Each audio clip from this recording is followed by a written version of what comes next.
one of the conclusions was that short of a war, it would take too long. It would take too many decades to change the mentality of the people. Yes, short of a war. And it's interesting that by 1914, there was a war. There was the Federal Reserve that was created. And then the US reluctantly, of course, entered the war in 1917. Monday, June 16th, 2025, Maneco 64, home of alternative economics and contrarian views. I've got Rudy here because he's lying on the floor. It's already quite hot. And yesterday he wasn't on the live stream, so I just wanted to show that Rudy is fine. And I'm going to put him back down. And today, with what's going on in the Middle East, I want to talk about wars and the hidden dangers of wars. Of course, the dangers that we see that are self-evident are really bad already, of course. Many people get hurt, killed, governments spend and inflate and hurt, of course, the purchasing power of the currency for decades to come. And yes, a lot of people, of course, don't realize that, but there are some dangers that I think are really dangerous, as I said earlier.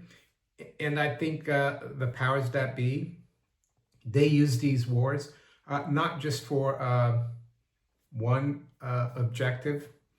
Maybe with the current war, the objective of Israel in the West is to stop Iran from having nuclear weapons. The objective of Iran is to counter that. And I'm sure they have a lot of other objectives, which I'm not very familiar with in Iran vis-a-vis the public there. I think one could be that it will rally the public behind the flag, so to speak. But yeah, if we go back historically, and I'm going to take a few examples. One of them is the Napoleonic Wars from the late 1700s up until 1815 or thereabouts. And here in the UK, a new law was passed, the revenue income tax law. And at the time, they said that it was going to be temporary in order to pay for the cost of the war, temporary. What's another one? Well, back during the Civil War, right in the beginning of the Civil War in the United States, they passed the legal tender law, which, yeah, Congress probably passed it, seeing it as an emergency. And what did that do, the legal tender law? Well, it basically trampled upon the Constitution, because the Constitution said that only gold and silver should be coined as money. But with legal tender laws, you've opened the door to, to saying what should be money. You've opened the door to fiat currency. And that law stayed in the books. That's the thing about law politicians in the state. Whenever they get something through in the books, they keep it there forever. And the public go along with it because, well, we're at war. This is for the greater good. They always use that. The other one I wanted to talk about is back during World War I. And this was 1917. After the U.S. entered the war, they passed the Trading with the Enemies Act, 1917. Yes, that probably wouldn't have been passed in peacetime, right? But they used that to, in turn, put people in camps, let's say there's a story in World War II that Joe DiMaggio's father was put in a camp because he was Italian, didn't have the U.S. citizenship. A lot of people that were of German descent as well, or didn't have the citizenship World War I, were interned as well. They were seen as a danger to the state. But the other way they used is trading with the enemy act, and of course it's still in books today. Well, FDR used it as a legal reason to basically sign Executive Order 6102 back in 1933 to confiscate or ask the American people under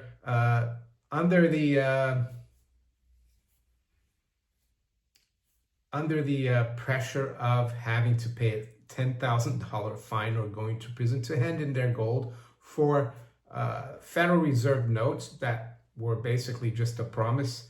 So he used the Trading with the Enemy Act. Actually, that allowed him to get that executive order through, and you have to go back to 1917 to see how that worked out for them.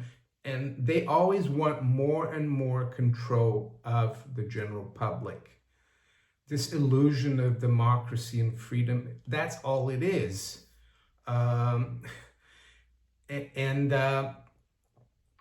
So that happened then. And this was because of World War I, right? And he used it to try to solve a banking crisis. And that's another thing that they go on about, is that the gold standard is what caused the problem. No, it was the bankers who leveraged and lent too much with not enough reserves. But that's a different topic there. So I think today the biggest danger of this, the objectives of war, and of course we're not at war in the West, but things don't look very good right now. And here in the UK, it looks like we're already taking sides. The Prime Minister wants to send fighter jets to the Middle East. Not sure why, but well, I think I know why, because the government here and everywhere else in the West, we're so bankrupt, our governments, there's so much trouble that a war might rally things around, and a war gives the state an excuse to interfere in the economy and have a command economy when the economy is slowing down. We had GDP shrink here in the second quarter. We've seen unemployment rise a lot. So there are reasons for that. So yeah, as I was saying, it's not certain that we're going to see this conflict between Iran and Israel spread and become a global conflict. But be as it may, I saw a story today in the Telegraph, and I think it's very concerning. Basically saying that civil servants, just civil servants, not judges, not law enforcement, they can come and spy. They might be able to start spying on your bank records and even take money from it, which is something anathema to freedom and privacy. But again, it's interesting that this is coming out right now. If we see things escalate, they could very easily get this through, and people wouldn't even bat an eyelid. Back in 2008, when Lehman was collapsing and the whole banking system was imploding, they passed the Climate Change Act of 2008 here in the UK, and it was an almost unanimous vote in the Houses of Parliament. So it doesn't matter, people, if it's left or right, they're all in it. And let's go through this article and why I think it's really worrying. And I'm not saying you should close your bank account, take all your savings out of the bank, all your currency that you have there or deposits. But I'm just trying to warn you that I think it's very dangerous to keep a big balance in banks, and that's why I've been trying to get some of these gold and also some silver outside the system. I think they'll go a long way in protecting you. But anyway, it says here, civil servants handed dangerous power to spy on public's bank records, privacy campaigners, brand proposal in new fraud bill, a snoopers charter. And yeah, it's interesting, like they always say they're fighting fraudsters, they're fighting the enemy, trading with the Enemy Act, and then they use it against you, 1933. So civil servants will be given dangerous powers to access the public's bank accounts under government plans branded a snoopers charter. Privacy campaigners and peers have raised concerns about the legislation, which would give mid-ranking officials powers that are usually reserved for police investigators. The new fraud bill will allow civil servants to ask banks to provide personal information about a person's account without a court order, extract funds if they reasonably believe that money is owed to the taxpayer. They will also be given the power to ask for search and entry warrants and to freeze bank accounts. And one of the most significant transfers of enforcement powers to non-police officials on record. Ministers say the rules will help the Cabinet Office crack down on public sector fraud. Yeah, there's always something that sounds really good, but at the same time, they can use it for anything. But opponents believe that they are an unacceptable breach of civil liberty, chilling effect on freedom. The proposals follow warnings about similar action against suspected benefit cheats by the Department of Work and Pensions, as well as a plan for HMRC to gain access to more financial information about taxpayers. I'm going to stop right here, but you can see how concerning this is. And of course, that hasn't gone through Parliament, but it's actually the House of Lords that there are people there questioning whether this is a good idea. And I wanted to also talk a little bit about war again here and the hidden dangers. And this you can check online. You can Google Norman Dodd interview with G. Edward Griffin. Yes, G. Edward Griffin that wrote The Creature from Jekyll Island.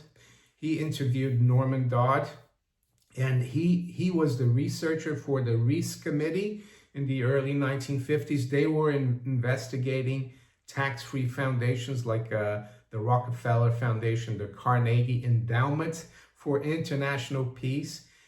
And one of the ladies that worked for him was sent to New York to investigate all the files of the Carnegie Endowment for International Peace. And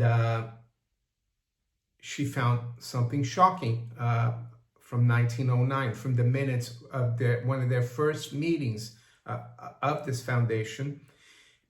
And the minutes said what would be the best way to change the way people think in the country, the people's culture, to make America different and less focused on freedom, the American principles.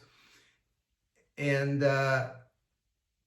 one of the conclusions was that short of a war, It would take too long. It would take too many decades to change the mentality of the people. Yes, short of a war. And it's interesting that by 1914, there was a war. There was the Federal Reserve that was created. And then the U.S. reluctantly, of course, entered the war in 1917. And yeah, and isn't it ironic that the name of this foundation was the Carnegie Endowment for International Peace, and it's still around, of course. They didn't have the Bill and Melinda Gates Foundation back then, but they had the Ford Foundation, the Rockefeller Foundation. So yes, these think tanks are really dangerous too. They are pulling the strings. They are the research centers for the elite. So yeah, I'm going to try to keep an eye on things in terms of hidden objectives, because I think there's too much focus just on what's happening on the ground in the Middle East. And hopefully, of course, this won't spread, this conflagration won't spread and become a bigger conflict. I hope that doesn't happen. And you might be thinking, what are the markets doing? Well, with all the news that I see out there, this conflict between Iraq and Iran doesn't seem, not Iraq and Iran, Israel and Iran, doesn't seem to be getting any better. So here in the FT, it says Israel and Iran trade attacks for a fourth day. Fuel and fury, energy becomes a Middle East battlefield. Let's have a look at the Telegraph, see what they say. U.S. Embassy in Israel damaged by fresh strikes.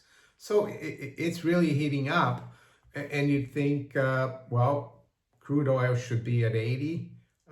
Gold should be higher. And the stock market should be down. And funnily enough, it isn't. And that's why I tell people a lot of times, and I think I said yesterday in my live stream, this is what should happen, but you never know. So for example, gold is right now at $34.15, down $17. It has been as high as $34.54. So what's going on? Well, I don't know. Maybe the markets think that this is not going to escalate, or maybe there's something else going on, like the PPT. What's the PPT? Well, it's the Plunge Protection Team, or the President's Working Group on Financial Markets. They have a lot of power through the Exchange Stabilization Fund to interfere in the markets, to keep things stable when they shouldn't be. This is just speculation, of course, but for example, the Dow futures right now is up 166, up 0.4%. Yes, it was down on the open last night, London time, but it wasn't down that much either. So it's really strange. And we've got crude oil here up less than 1% at 72.23. High has been 75. So what do we do in such a situation? Well, we just sit and watch. And the other thing I would say, the reason to have gold is not because of war. I think gold could still go a lot higher, not because of war, but it could be a trigger. The underlying problem is that we have a lot of debt, and the debt is going to keep growing. And why is that? Well, because the other side of the debt is the currency. So if you pay off debt, if you rein in spending, if you tighten your belt, so to speak, Uncle Sam and governments all around the West, if they tighten their belts, everything implodes. And the problem right now is that the debt is getting so huge that they can't afford to stop. And with interest rates and yields continue to rise, yeah, it's a vicious circle. So that's how I see things. I also see that the U.S. national debt is fast approaching 37 trillion. I think it's you just need another 16 billion here to get to 37 trillion. We're at 36 trillion 984 billion. Just before I finish, quick look here at the bond market. That's very quiet as well. The range for the 10-year yield has been 442 to 445, and that's where we are right now, 445. So with that, I'm going to wish you all a very good day. Take care. Bye.